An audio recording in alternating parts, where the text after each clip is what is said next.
medio de la corrupción social y la crisis espiritual en la que vivimos, Dios levanta el ministerio Wester Powell con un contenido contundente y edificante. Debates. Yo vine a hablar fue las escrituras. Porque hay gente que están bien bonitos por fuera, pero están podridos por dentro por condiciones de su alma que no se les reflejan en la ropa. Entrevistas exclusivas. Que si el pastor no tiene la capacidad de ser padre primero, no puede ser pastor. Si no puede ser esposo, tú no me puedes aconsejar de mi matrimonio cuando tú no tienes control del tuyo. Reacciones. Pablo no estaba endemoniado. No, Pablo tenía un aguijón, pero no estaba endemoniado. Un mensajero de Satanás que lo abofeteaba, que le daba su galleta. ¿Qué tiene que ver ese texto bíblico? Esa liberación me había encantado hacer. Predicaciones y mucho más. Redarguye, reprende, exhorta con toda paciencia y doctrina, porque vendrá tiempo cuando no sufrirán la sana doctrina. Un canal para la familia.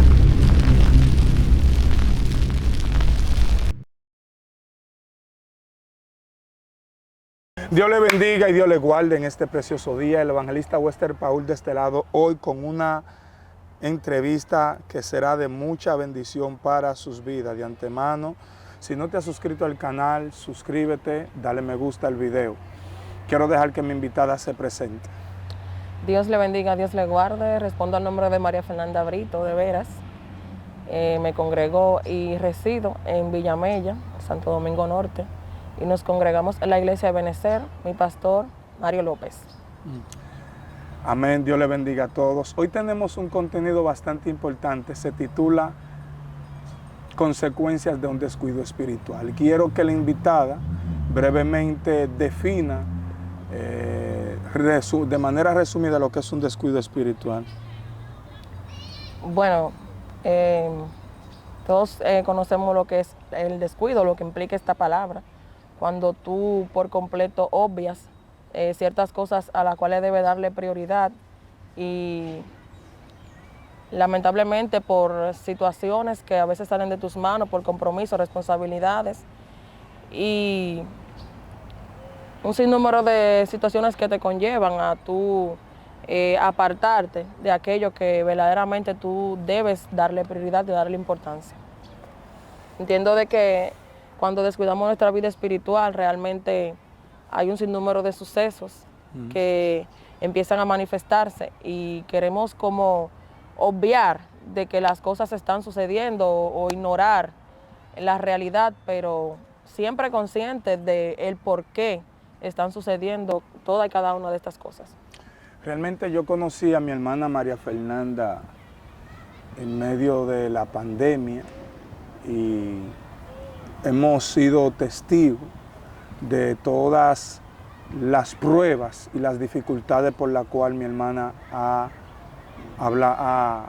pasado.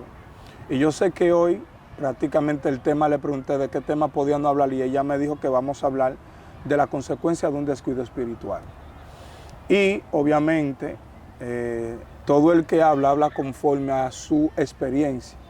Y quisiéramos saber qué tipo de experiencia o qué tipo de circunstancia en la que ella ha estado para poder hablar de este tema. Yo tengo de qué hablar, ambos tenemos de qué hablar, porque yo también he tenido duras consecuencias producto de descuido espiritual y a veces a uno se le hace un poquito difícil hablar de estos temas, ya que vivimos o hemos crecido en un evangelio en donde todo prácticamente se malinterpreta y la gente te juzga a veces por lo que tú mismo dices y utilizan lo propio dicho de tu boca para luego juzgarte.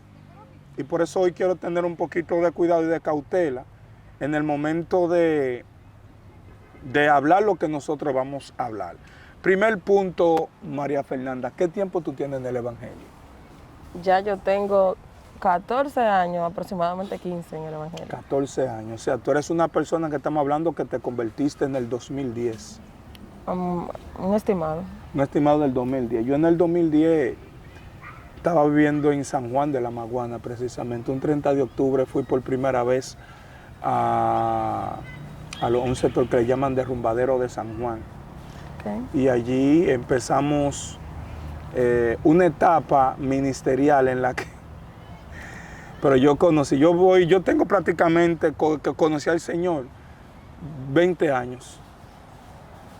Y hemos tenido altas y bajas, producto también a lo que nosotros estamos hablando de cuidado espiritual.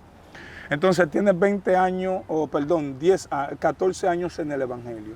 En esos 14 años en el Evangelio, ¿cuáles han sido las etapas más bonitas que tú has vivido en el Evangelio? Bueno, una de las principales fue cuando vine a Cristo, que conocí al Señor. Fue una experiencia hermosa porque era una persona que no tenía identidad propia y siempre me sentía ignorada, rechazada por el entorno en el cual me crié. Siempre me sentía... era una persona totalmente reprimida, o sea, no era yo misma. Cuando vine a Cristo, que entonces me encuentro con la realidad, o sea, la verdadera familia, encontré mucha gente que me apoyó, me enseñó a conocerme a mí misma, a ser genuina. También en el momento de mi bautismo, cuando me bautizaron, también fue una experiencia inolvidable para mí. Y cuando ya empecé a experimentar lo que fue el ministerio que el Señor me había entregado.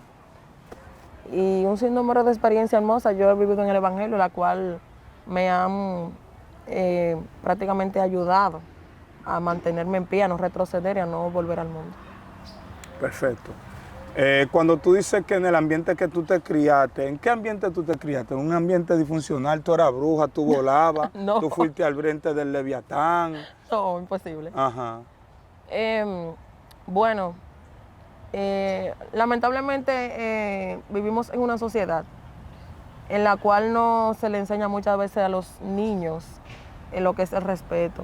Y yo me crié rodeada de mucho bullying. Primeramente por el estatus económico en el cual me crié. ¿Tú hacías bullying o a ti te hacían bullying? Mucho bullying, mucho bullying. Éramos sí. ¿Por qué te hacían bullying? Porque vivíamos en una pobreza extrema. O sea, vivíamos dentro de familias y dentro de personas allegadas de muy escasos recursos. Yo pensé que era porque por tu cara, no porque también, tú no eres tan fea. También por mi color de piel. También recibí mucho bullying cuando era una niña. ¿Qué te decían? ¿Que era haitiana? Sí, muchísimos sobrenombres. Tú aunque lo pareces, tú no lo eres. Y también en mi casa, yo soy la más pequeña. ¿Cuántos son ustedes? Éramos 6 hermanos. Y mis hermanas, era una diferencia de edad muy, muy grande. Mi hermana... Yo no voy a preguntarte tu edad, porque a la vieja no le gustan decir su... Dios te bendiga. La más que se acerca a mí de mis hermanas en edad me llevaba 6 años aproximadamente. Y siempre, tú sabes, cuando hay como tanta diferencia de edad entre los hermanos y todas mujeres, yo tuve poca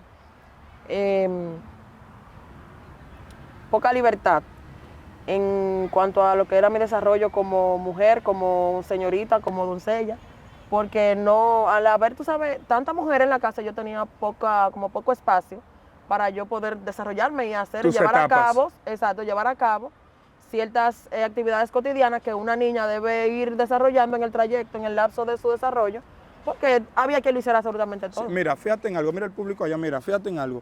Yo tengo una pregunta que yo siempre le hago a las personas cuando hacemos este tipo de entrevistas. La pregunta mía es la siguiente. Tú llegas al Evangelio, a sabiendas de que el Evangelio hay todo tipo de personas en cuanto ministerialmente hablando. ¿Cuál fue el ministerio que tú lograste identificar? ¿O cómo fue tu llamado? ¿Por dolor? ¿Por amor? ¿Qué te llevó a ti a conocer el Evangelio? Y luego que tú entras al Evangelio, ¿cuál fue el llamado que tú identificaste? Bueno, yo vine al Señor más por temor que otra cosa. Porque después que yo me entregué a Cristo a la edad de 13 años. Y luego que vine a los pies de Cristo, que empecé a obtener, como te dije previamente, a tener una identidad propia, yo entonces me aparté de los caminos del Señor a la edad de 17 años. Y quise, como todo joven adolescente, quise experimentar cosas que nunca había experimentado. Como dicen, llevarme el mundo por delante, conocer lo que era la bebida, el alcohol, las andanzas en la calle a deshora de la noche. ¿Tú llegabas Pero, tarde? ¿Tú bebías tu clerén? No llegué, nunca aprendí a tomar alcohol.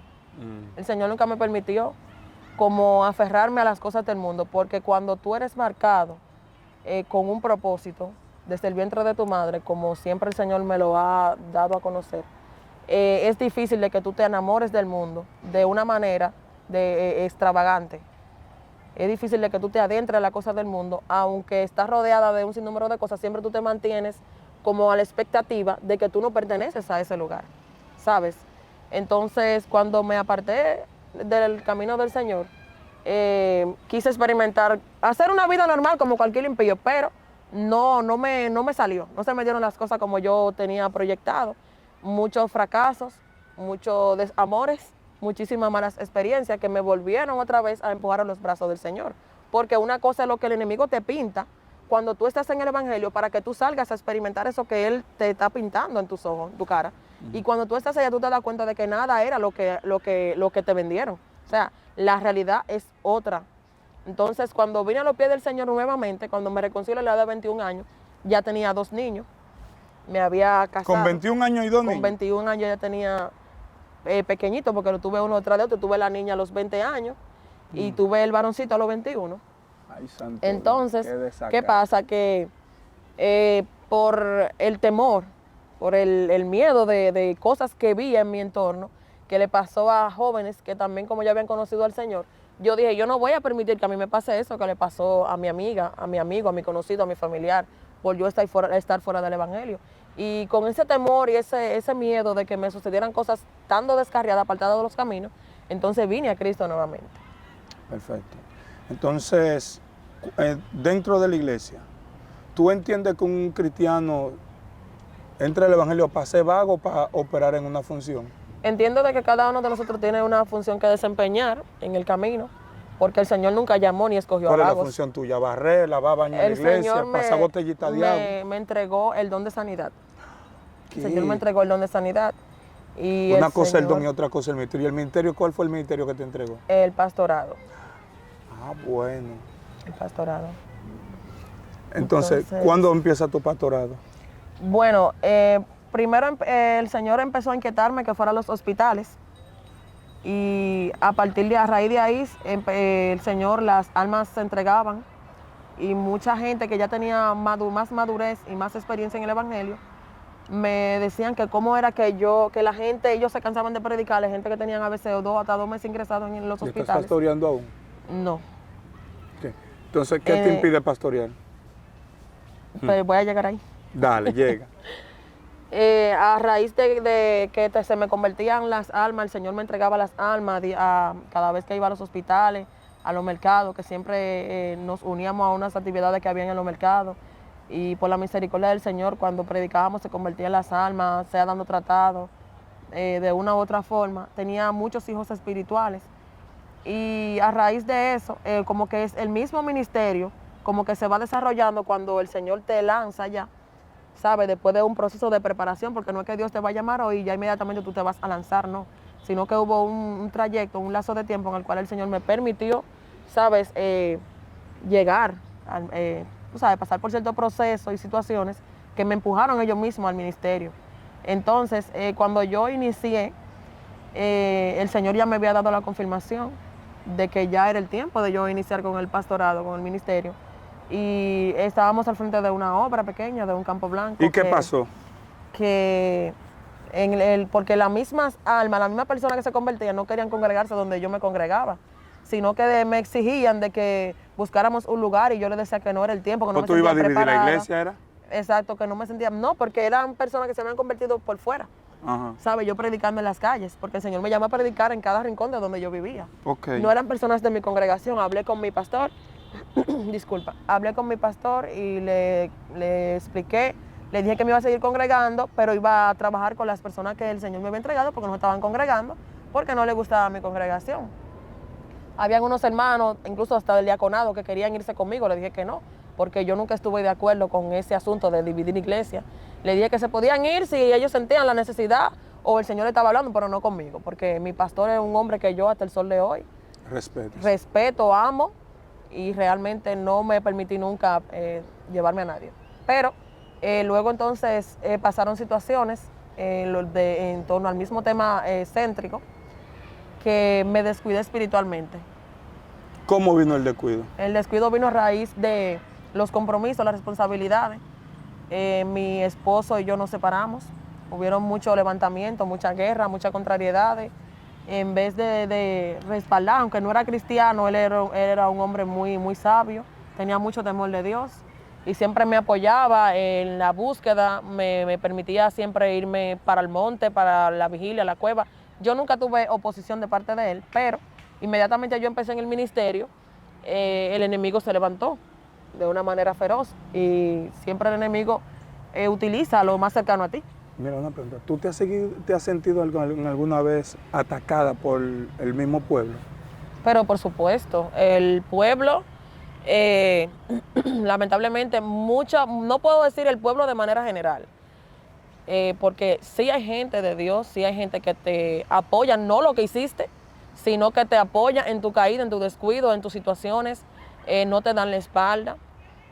Tú, por cierto, fuiste uno de los principales con quien yo siempre vi apoyo, y mi hermano Steven y un sinnúmero de personas que nunca me dejaron, el pastor Ignacio, siempre estuvieron ahí conmigo y no me dejaron sola, siempre me dijeron que contaba con ellos para lo que sea, cuando sea, y realmente fue una de las cosas que también no me permitieron irme al mundo. El pueblo, mis hermanos en el evangelio me decían, ya tú estás descarriada, porque a raíz del descuido espiritual, a la muerte espiritual en la cual yo caí por causa de como te dije, los compromisos seculares. Yo tenía un negocio, una cafetería, tú llegaste a ir. Claro, ya come pan ahí. Y bien, entonces... Unos panes ahí que tú hacías hasta de arenque. Dios te guarde. Yo me vi, estaba en la universidad, estaba con el negocio, estaba con el ministerio, mi casa, mi hogar. Trataba como de sobrellevar absolutamente todo, pero en un momento determinado colapsé, porque cuando nosotros queremos como abarcar demasiadas cosas, va a llegar un momento que algo tú vas a descuidar, aunque tú no te das cuenta, y lamentablemente lo que descuidé fue la oración, la búsqueda, el secreto con el Señor, y ahí es donde viene el peligro. ¿Por qué? Porque la falta de oración, la falta de búsqueda es como un cáncer, te va matando silenciosamente. Tú no te das cuenta de que ese problema está ahí hasta que ya tú te ves en el sepulcro. Hasta que ya tú te ves que tú caíste y tú mismo te pones a preguntarte, pero ¿qué pasó? ¿Cómo yo llegué aquí si yo predicaba en contra de esto? Si yo hablaba en contra de esto, si yo vivía esto y yo era una de las primeras que estaba ahí al frente cuando se trataba de debatir estos temas. Ok, vamos a entrar en materia ahora, mira. Ya tenemos rato que hemos entrado, por favor comparte este video, suscríbase. Esto es un video de reflexión en cuanto a la parte del descuido, porque todo creyente llega a una etapa en la que se descuida y así. Mira, yo soy de lo que digo que la baja espiritual para mí no es, bueno, es que no estoy muy de acuerdo, para no decir que no existe, no estoy muy de acuerdo con lo que es la baja espiritual. Porque el que tiene ADN del Padre no sufre baja espiritual. No comparto, aunque respeto tu posición. Sí. Yo sí creo que a todo el creyente le llega un momento de baja espiritual, porque el mismo Dios también va a permitir de que nosotros caigamos en ese letargo espiritual para probar nuestra fidelidad. O sea, para Dios probar tu fidelidad. Claro, pero no es para Dios probárselo a Él. No para Dios probárselo a Él, porque Dios conoce todo, tu corazón, tus intenciones. Es para que tú mismo conozcas lo que hay en tu interior, porque a veces creemos de que hemos llegado quizá a un nivel espiritual, a una estatura, en el cual ya nosotros somos perfectos, o ya no vamos quizás a caer en una situación, porque nos encontramos firmes entre eso. Pero el Señor, aún el mismo apóstol Pablo en un momento determinado dijo que había un aguijón en su carne, y él dijo que esto era para que él no se gloriara de manera desmedida. Pero en vida real, ¿qué tú has hecho para levantarte? Yo he hecho de todo para levantarme, pero ya nada es igual. Nada es igual. Yo me he ido a cueva, me he ido a monte, yo sé buscar a Dios, yo conozco a Dios, algo tremendo, porque mientras al pasar de los años en el camino, en el evangelio, tú realmente conoces tanto, cuando verdaderamente tú estás decidido a tú servir al Señor, renunciar a la cosa del mundo y vivir para Dios, tú empiezas a incursionar en lo que es el mundo espiritual. Empiezas a conocer cosas que antes tú no conocías y empiezas a discernir y a alcanzar una madurez y un estatus en cuanto a lo que es tu desarrollo ministerial, espiritual y secular, que ya es difícil, ¿me entiendes? De que tú incursiones en errores que otros que no tienen la madurez que tú tienes ni el fundamento que tú tienes, tú caigas. Entonces eso te lleva a ti como a desarrollar una autosuficiencia en el evangelio, y ahí es donde está uno de los mayores peligros. Cuando ya tú entiendes que tú has alcanzado una estatura, una madurez, que ya tú no vas a caer en eso, y eso es muy delicado, ¿sabes? Porque es como una especie de dinamita. Cuando hay descuido espiritual y hay una autoconfianza, ya tu mismo ego, tu orgullo, te hace, ¿sabes? sí, te hace sentir Dios lo permite que te caiga para Claro. que tú mañana digas, y entonces. Claro, y también nosotros somos muy duros al juzgar muchas veces cosas porque no lo estamos viviendo, ¿sabes? No te ha tocado vivir cosas, no te ha tocado caer en pecado, en situaciones que otros han caído, pero Dios permite. No es que es la voluntad plena de Dios, porque sabemos que hay dos voluntades, la plena y la permisiva. Pero la voluntad permisiva del Señor, cuando el Señor ve que hay ese orgullo en nosotros, esa altivez, ese ego, el Señor permite de que tú te des un estrellón que va a ser casi imposible tú levantarte, porque no porque Dios quiere que tú te pierdas, ni porque Dios, no porque es su voluntad plena, vuelvo y reitero, sino porque el Señor tiene que enseñarnos a nosotros nuestra condición. La antropología del hombre es algo que muchas veces nosotros ignoramos, que hay una naturaleza pecaminosa en nosotros, ¿me entiendes? Hay una naturaleza pecaminosa, la cual sigue estando ahí, aunque está sujeta, no está muerta, ¿sabes? Y a veces nosotros cuando estamos en el ministerio y estamos ya, conocemos ya gente, tú sabes, como te dije, como ustedes y eso, que son gente ya, que son virales, que son, ¿sabes? Y entramos en cierto lugar en donde la gente dice, wow, pero mire, yo he conocido ya, tiene muchos hermanos que son famosos en el evangelio y cosas, gente, tú entiendes, y gente que donde tú llegas, el hermano que todo el mundo lo conoce va, manita fulana, y la gente tú sabes, te enaltece y te cosas, porque ven que tú también, tú sabes, Dios te ha permitido llegar a lugares donde quizás ellos no han llegado, conocer gente que quizás ellos no han llegado, y el mismo pueblo como que te enaltece de una manera y te alaba de una manera que uno mismo se llega a creer como que uno es gran cosa, pero nosotros realmente, la realidad es otra.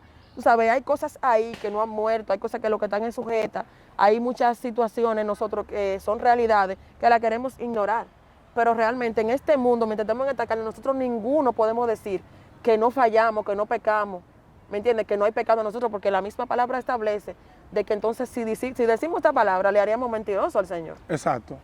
Entonces, bueno, ¿qué tú le aconsejarías a ese público que ahora mismo se encuentra en un estado de descuido, que está en el mismo estado tuyo? Bueno, yo le aconsejaría de que no nos dormamos, como dice la palabra, como los demás, que no nos descuidemos, porque realmente es duro cuando tú caes, es duro levantarte. Y aun cuando te levantas y te sientes que ya nuevamente estás al mismo nivel que quizás estaba antes o quizás uno mayor, porque la palabra de Dios establece que la gloria postrera será mayor que la primera. Y realmente es un verso bíblico que nos apoyamos lo que hemos caído. Amén. ¿Por qué? Porque eso es lo que nos da la fuerza, la fe para poder seguir avanzando, para poder seguir hacia adelante y poner nuevamente nuestra mirada en el Señor. Pero la realidad realmente es otra. Cuando tú intentas levantarte y te encuentras con gente que tú sabes que conoce tu pasado, aunque te mudes quizá del barrio, del pueblo, siempre van a haber personas, o sea, ese es como tu aguijón, ¿sabes? Cuando te encuentras con personas que saben lo que sucedió en tu vida espiritual, en tu vida pasada, tu caída. Yo caí muy feo. ¿Por qué lo digo feo? Porque sí, estaba en el ministerio, estaba en el pastorado ya, estaba ejerciendo el pastorado. Y cuando por causa de mi descuido espiritual, dice un hermanito por ahí muy conocido, que voy a reservarme mi nombre porque no es su nombre, porque no edifica, dice, no, tú no caíste, tú te estrellaste. O sea, porque cuando tú estás en una estatura, como te digo nuevamente, te reitero, espiritual, y en una posición ya en la cual a ti no te luce hacer cosas que a otro quizá, no decimos que a uno le luce, a otro no, sino que por causa de la madurez y el fundamento que tú tienes, no te es válido. Entonces, hay gente que te dice, no, que tú no caíste, no, tú te estrellaste por causa del nivel espiritual en el cual tú te encontrabas y ya en el ministerio. Y realmente es duro, es muy difícil tú volverte a levantar.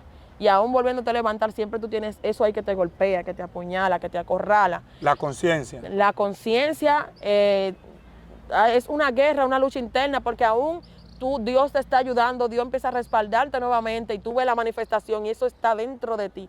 Eso vive contigo hasta el día que tú te mueres. Por eso yo exhorto a los hermanos, a cualquiera que esté viendo este video, no descuides la oración. Porque el problema está en que cuando descuidas la oración te vas muriendo lentamente y sin dolor, no lo sientes. O sea, tú sientes que todo está normal, me acosté sin orar hoy, ya mañana la carne se va acostumbrando, me acostumbro a no congregarme, me dejo de congregar por un tiempo, sigo siendo cristiano, para todo el mundo sigo siendo cristiano, pero tú sabes que hay un vacío, tú sabes que te estás muriendo, tú sabes que todo no es igual, que nada es normal. ¿Por qué? Porque ya tú estás acostumbrado al fuego, a la candela, tú estás acostumbrado a estar en actividades, en movimiento constante, y cuando tú de repente como que viene esa baja espiritual a tu vida, te golpea de repente como un balde de agua fría, que tú estás ardiendo en llama, nuevamente como viviéndote la película nuevamente, de que ya tú estás otra vez al mismo nivel, pero de repente cuando vienen esos recuerdos de lo que tú hiciste, de que el pueblo lo sabe, de que tus hermanos alrededor lo saben, como que eso es como un balde de agua fría llena de hielo, que nuevamente te apaga. Exacto. Bueno, eso te golpea constantemente. Yo creo que este video es más que contundente el día de hoy, porque este es un video de reflexión. De verdad que escucharte hablar con este denuedo, me doy cuenta y confirmo de que realmente eres una persona ungida que Dios ha marcado. Porque si una persona no siente los síntomas que tú sientes, es porque realmente no tiene un Espíritu Santo que lo reprende. Ahora bien, una persona que se encuentra en el estado tuyo, ¿cuál sería la táctica, la técnica para salir de ese bucle espiritual? Bueno, ¿qué te digo?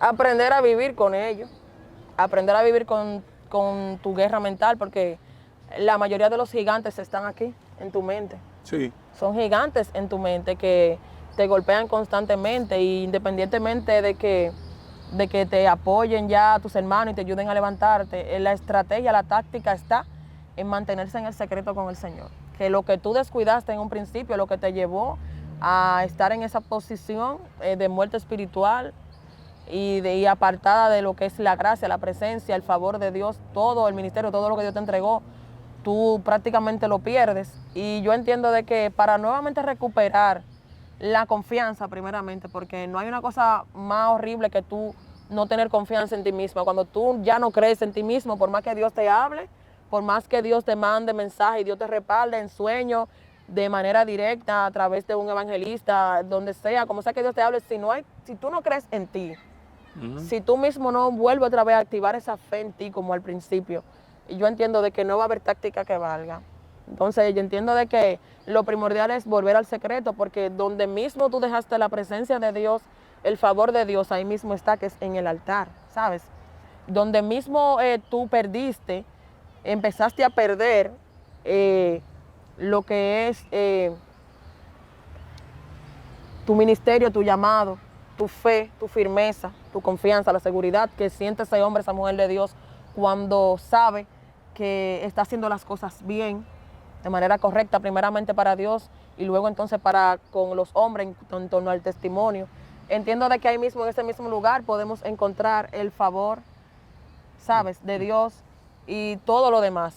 ¿En donde? En el secreto, volviendo al altar, volviendo a la presencia y sobre todo en obediencia, porque no hacemos nada con orar al Señor, con hablar bonito, con nosotros quizás presentarnos delante de los hombres como aprobado, como que todo nuevamente fluye con normalidad, porque el que ha estado en el ministerio, el que ha trabajado para Dios, el que conoce lo que es la sana doctrina y cómo uno se desenvuelve, es difícil de que tú pierdas esa manera de tú expresarte, porque hay mucha manipulación por eso en el pueblo de Dios, porque mucha gente sabe qué mueve el pueblo, mucha gente trabaja con la psicología, ¿sabe? Porque ven que le funciona decir esto, usar aquello.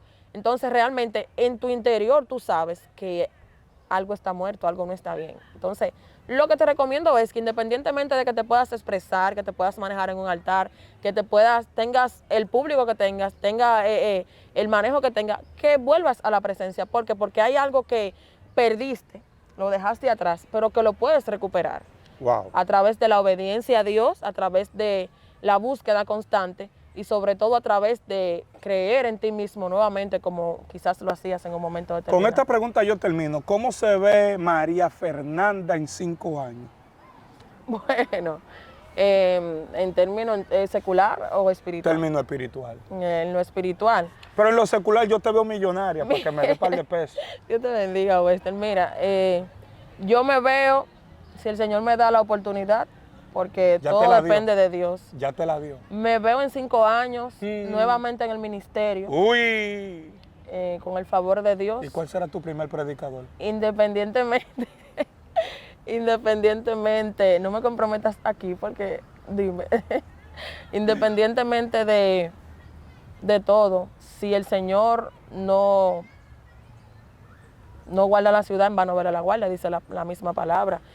Mis proyectos están en volver al ministerio, independientemente de que cuente con el respaldo o no del pueblo.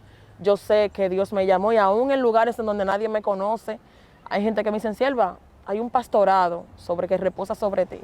Esto no es por emoción, esto no es que yo lo busqué, ni siquiera estaba dentro de mi proyecto, porque siempre yo dije que yo no servía para ser pastora, porque yo siempre fui muy recta en todo, aún siendo inconversa.